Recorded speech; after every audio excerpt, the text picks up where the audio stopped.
Class Dojo. Class Dojo, yeah. Yeah. So, shall we break it into like 3 parts? Sure. What did you guys think? How about, it seems like at the end of, we're supposed to decide whether or not we think Class Dojo is a good fit. So maybe first we could go around and talk about the things we researched that aren't Class Dojo, and then we'll talk about Class Dojo as a whole group. Sound good? Yep. All right. I can start. You guys want? Sure. All right. So the 2 things that I researched were TeacherKit and 2Noisy Pro. So TeacherKit kind of just seems like a less user-friendly version of Class Dojo, to be honest. There were a couple things about it that I did like that may have existed on Class Dojo, and I just wasn't looking in the right place. But a couple things that TeacherKit had was, one, the ability to kind of drag and drop your seating arrangements, which I thought was cool. It kind of like shows you the picture of the kids, and you can kind of move them around your little virtual classroom. I liked that. I liked that all of the data, and again, this is something that Class Dojo might have, I just didn't explicitly hear it, but all the data that TeacherKit tracks, you can download it into like or export it into an Excel file, so you can kind of like manipulate the data nicely, which I think is a nice benefit. They do provide automatic backups, and it is also free, just like Class Dojo, so all of those things are nice. A few of the things that I really did not like about TeacherKit, however, is that unlike Class Dojo, it's only an app. It can't be used on like a regular computer, so I don't personally have an iPad, for instance, and I would feel a little strange walking around with my phone constantly. So yeah, I mean, as you're going around kind of like rewarding kids for like good behavior and that sort of stuff, you need to have some sort of mobile device to do that. So I think that's a pretty major drawback. The screen also, it's like, Class Dojo was all very clean, I thought. Like the icons are all very clear. The tutorials for TeacherKit, the screen is just like so busy. It's chaos. And it's really hard to understand where everything is. It's not really intuitively organized. What was I going to? Oh yeah, the other thing was when you take notes on students, it's like it does allow you to track student behavior day to day and kind of make notes of student behavior day to day. But you can't just like quickly click like this student didn't follow directions, like this student was disrespectful. You have to literally go in and type up what happened and take notes. And it's like, yeah, it's nice to have a place where all of your notes are compiled in one place, but that doesn't make the note-taking process or the data tracking process any more efficient. It's just like a different place to take the same sort of inefficient notes that many of us are probably already taking.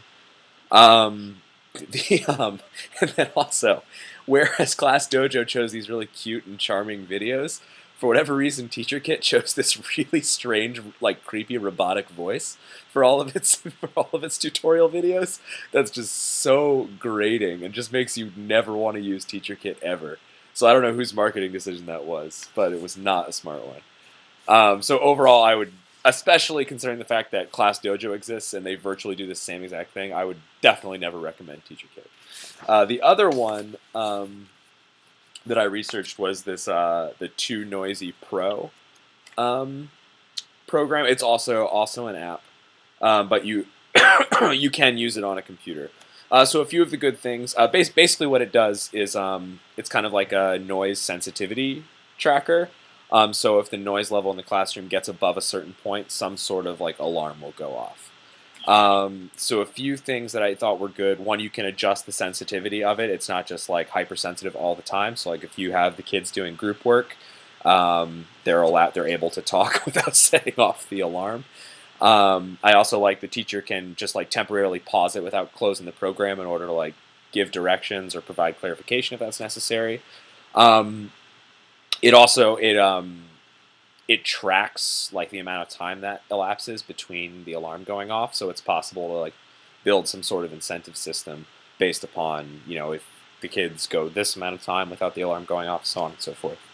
A few of the Negatives, I will say I haven't seen this particular app being used, but I've seen a similar app being used in a classroom.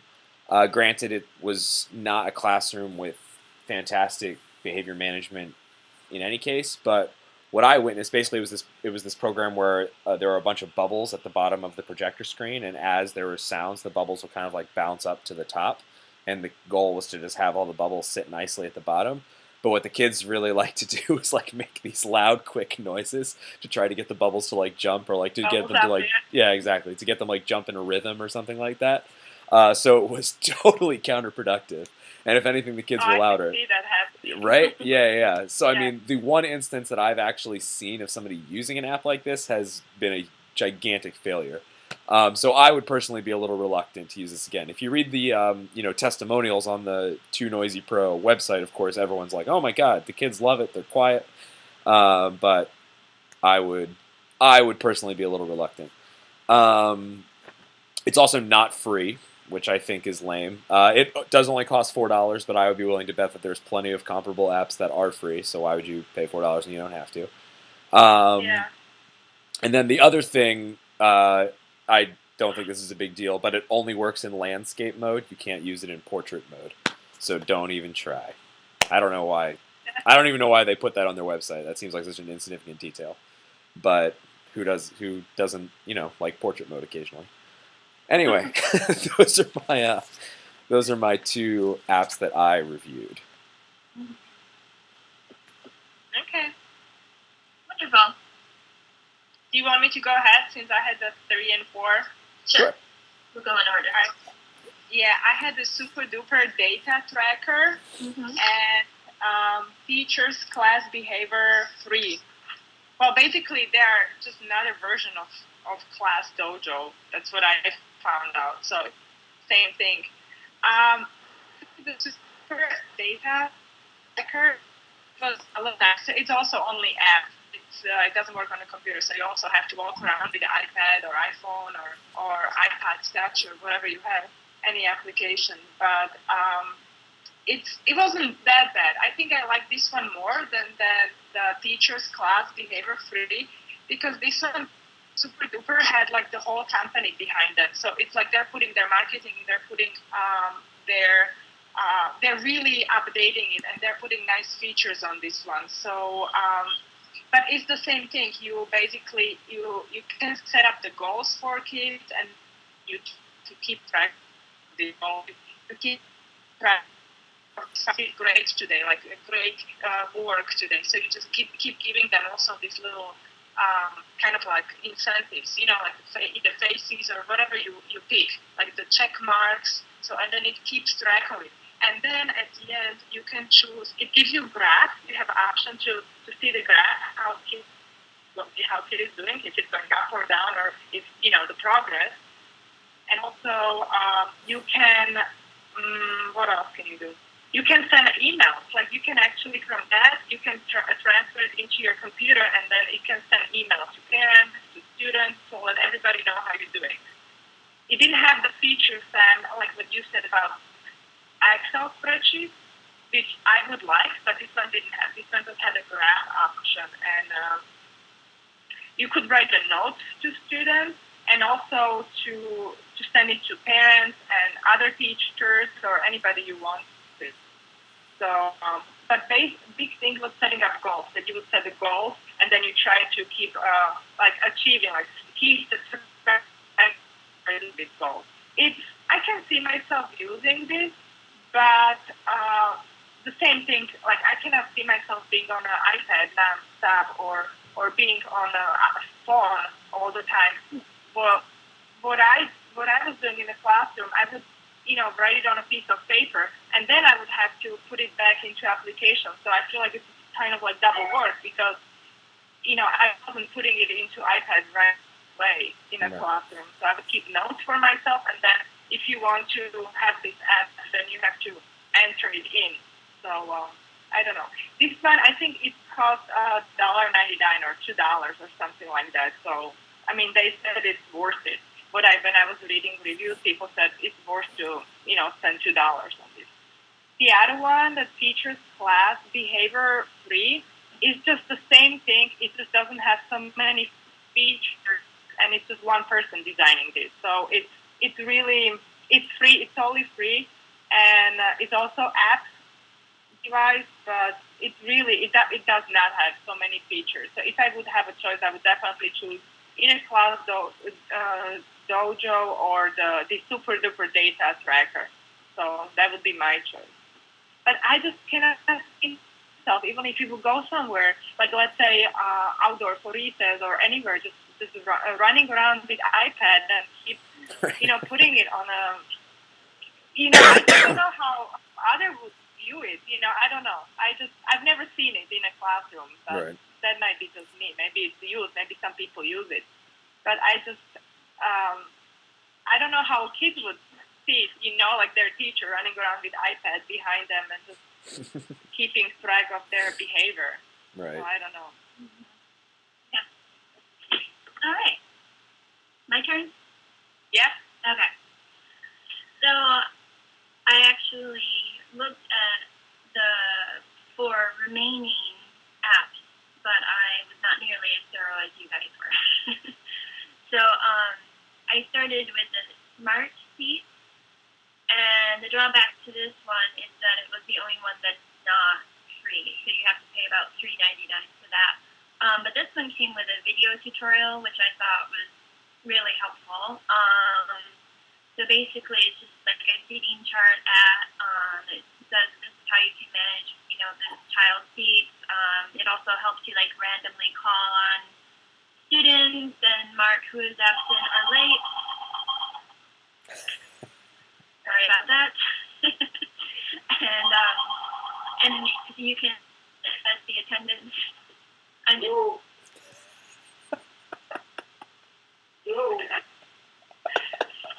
Okay, and you can access the attendance record, and then you can also like randomly scramble students.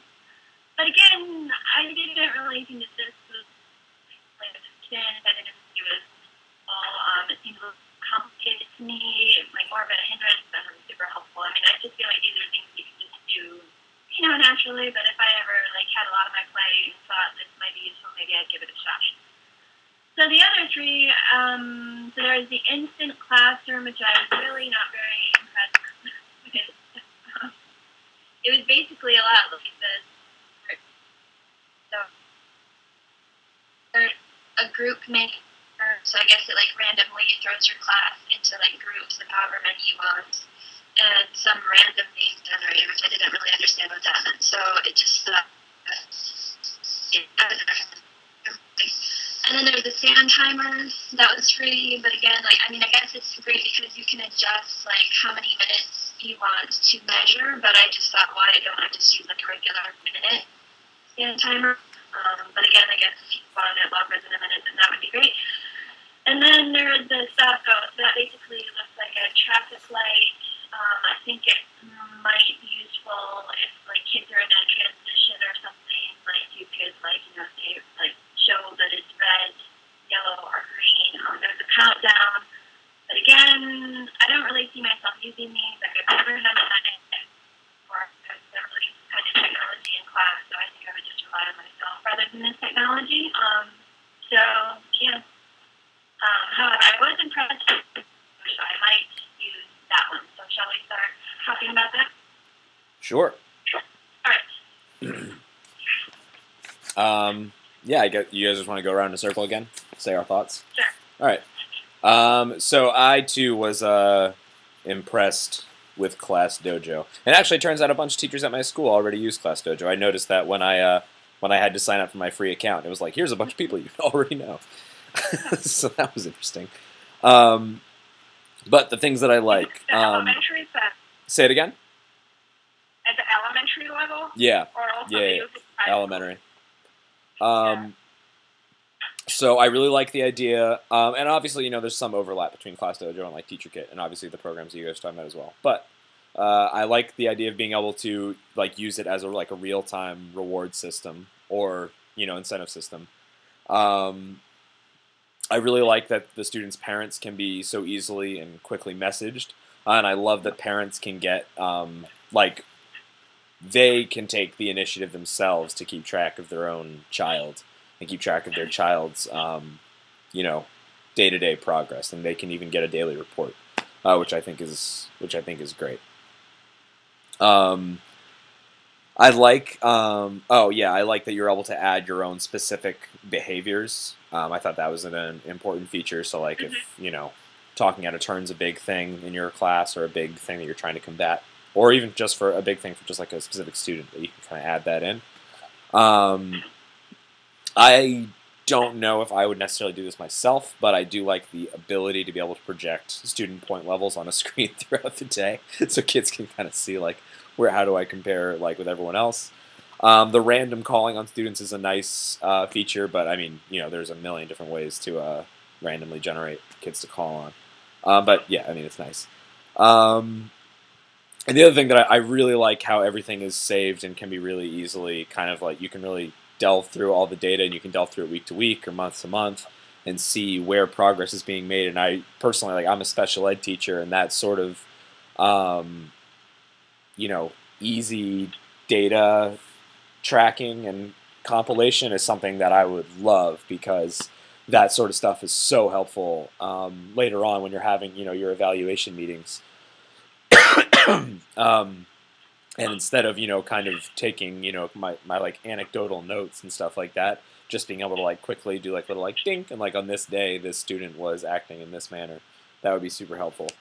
I like that this kind of goes into what I was saying before, but I like how you can see like trends in behavior as well. Sorry, stop me if I'm like literally taking everything, because I just realized that you guys also need to talk about Class Dojo. Well, you said everything, basically. Would you use it? Would you use it like run around with an iPad around the school and keep, or would you put it on a piece of paper and then add it later, right. Or how would you do it? I wouldn't see myself running around with an iPad. I would see myself, and I don't think I would like bring it out to the playground or anything like that. I think it would be a strictly in the classroom thing. I would just have it I would have it up in a window on my computer.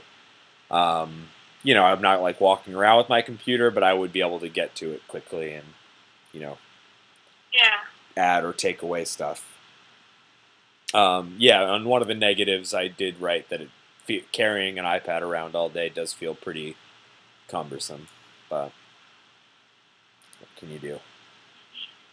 All right. Well, that's my take on Class Dojo. In case it wasn't clear, I'm pro Class Dojo. I would try. Yeah. I would definitely try. It would give something, more exciting for this little. Wait, sorry, Katerina, you just broke up a bit. You just broke up a little bit. Can you say that again? No, she's fine. I'm losing you a little bit. Oh. Can you hear me? Yeah. Okay, I was just saying that I think it would be a little nice feature to add to class, maybe even show kids how they are doing on the screen or on projector, to see these little figures popping up and show them progress and how they're doing. I think I would give it a try for the classroom. For elementary level, I don't see myself, if I would ever teach, high school economics, to show it in the 16-year-olds. But for elementary, I think that would be something. Yeah. Something usable. Mm-hmm. Especially if you can send notes to parents, I think that would make the teacher's life easier, because especially if it switches to some kind of report or like graph or something, so that's really easy feature, so you don't have to create on your own already. You have that built in, so you just like click and you send it to, put it in an email, send it to parents, and I think that would be like weekly reports and homework. I think that I would be, and parents get used to it, and they will see how and maybe they can talk to their child if there is a problem. If they see something, they can ask, or they can email me back and ask, what's going on? What is the area that we need to talk about? So I think that would be I think that would help, and that would save, teachers' time. Right. For sure. My turn? Yeah. Okay. Let's see here. I liked how it had the option like positive or needs work. I really liked the needs work. It wasn't like too negative or harsh or anything. And like you guys said, like it's nice that you can, work with like an individual, the whole stuff, that sort of thing. I kind of picture. So I put it out, like class pictures or whatever to share with the students and whatnot. And like, if you had a class party or whatever, show the students or show the parents pictures of the class. You guys were messaging the parents. I also it seemed kind of student centered to me that the children could choose their own avatar. I thought that was very nice. And that they could also write a reflection on the negative feedback that they got, how they could improve next time. So it just seemed to have kind of like a positive tone. So that it had a timer, which sort of makes these other apps that I listen to a little bit, superfluous. It was kind of cool because in Korea, a lot of the academies, they record the classes live for students or for parents to watch at home, which always kind of scared me. Luckily, I was never in a class that had that, but this seems like a lovely alternative. Like the teacher has some control over what they are sharing in class and whatnot. And also, I use the most important point system on my whiteboard, had the students' names up there and then gave them points. So this just seems like a more technological or digital way of doing that. Then I think that's everything. So, yeah. All right. How shall we vote? Yeah. Well, we're not voting. We're trying to reach a consensus. So, I give my consent to use Class Dojo. I think it's a good program. Katerina, thumbs up, thumbs down. I would try it. Yeah. Elementary, definitely. Now the other one, Class Dojo, it's probably the most advanced one. It sounds like when I was hearing you guys talking about it, when I researched. So I would try that one. But the other ones, I probably wouldn't because I don't want to get frustrated. I don't want to more work as I'm teaching already, Right. So I don't want to put something in and then it doesn't work at the end. So I think if a Class Dojo is already established and it has good reputation, I will try that for sure. Definitely. Yeah. And Sam, like you said, the school that I'm hoping to teach at, it looks like a lot of teachers are already using that anyway. Right. So, Right. Yeah. Yeah, they're already using it. Was this one free though? I can't remember. Yeah, it is. It is. Yeah. Yeah. So I say thumbs up. All right. Yeah. We've reached a consensus. Yeah, all right. Yeah. Okay. Well, I think my grandpa's meeting for dinner, so Okay. this is dinner time. So, So anything else you guys want to chat about? let me just stop the recording. Okay. Taylor, you don't need to worry about this part. In case he's still watching. But for some reason, it's not letting me get out of full screen. There we go. Okay.